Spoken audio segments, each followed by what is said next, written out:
कौन थी भगवान राम की बड़ी बहन? रामायण से क्यों रही गुमनाम? जाने बेहद दिलचस्प पौराणिक कथा। रामायण में राजा दशरथ की तीनों रानी भगवान राम, लक्ष्मण, भरत, शत्रुघ्न समेत लगभग हर किरदार से आप वाकिफ होंगे। लेकिन क्या आपको पता है कि प्रभु श्री राम की एक बड़ी बहन भी थी जिनका नाम शांता था?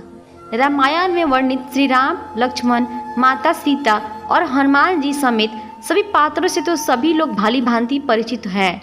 लेकिन क्या आप जानते हैं भगवान श्री राम की एक बहन भी थी? बहुत कम लोगों को इसके बारे में पता होगा। तो चलिए जानते हैं कि भगवान श्री राम की बहन कौन थी। राम की बहन का नाम शांता राजा दशरथ और रानी कौशल्या की पहली संतान एक पुत्री थी जिसका नाम शांता था। शांता भगवान श्री राम की बड़ी बहन थी। पुराणों के अनुसार शांता प्रत्येक कार्यों में दक्ष थी और बुद्धिमान होने के साथ साथ अनेक कार्यों में निपुण थी। पौराणिक कथाओं के अनुसार एक बार रानी कौशल्या की बहन वर्षिणी अपने पति रोमपद के साथ अयोध्या आई थी। उस समय रानी कौशल्या की बहन निसंतान थी। संतान सुख से वंचित होने के कारण राजा रोमपद और वर्षिणी बहुत दुखी थे।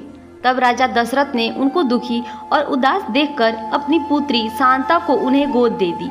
शांता को लेकर राजा रोमपद और वर्षिणी अंग देश लौट गए। इसके बाद शांता अंग देश की राजकुमारी बन गई। भगवान श्री राम की बड़ी बहन शांता का विवाह ऋषि श्रृंग से हुआ था। ऋषि श्रृंग और शांता के विवाह की अनेक कथाएं प्रचलित है।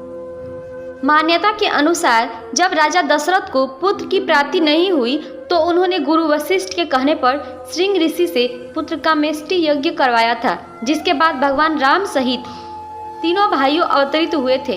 यज्ञ के उपरांत बस्ती जनपद के घने जंगलों में रहकर तपस्या कर रही राजा दशरथ और माता कौशल्या की बड़ी पुत्री शांता देवी से श्रृंग ऋषि की शादी हो गई थी। बाद में माता शांता के शरीर त्याग करने के बाद श्रृंग ऋषि द्वारा ही श्रृंगनारी में माता शांता देवी के याद में मंदिर का निर्माण करवाया गया था, जो आज भी मौजूद है। यह आश्रम एकदम सरयू नदी के तट पर स्थित है। यहाँ हर साल बाढ़ आती है जिसमें लाखों गांव जलमग्न हो जाते हैं, लेकिन श्रृंग ऋषि के आश्रम की ऐसी महिमा है कि सरयू माता आती हैं और बाबा के चरणों को प्रणाम कर वापस चली जाती हैं। कभी भी सरयू का पानी मंदिर के अंदर नहीं आया। यहाँ कार्तिक पूर्णिमा और चैत्र रामनवमी और चिरैया नक्षत्र पर मेला लगता है। आपको यह कहानी कैसी लगी कमेंट कर हमें जरूर बताएं। ऐसी ही अच्छी कहानियाँ आप यहाँ पढ़ सकते हैं।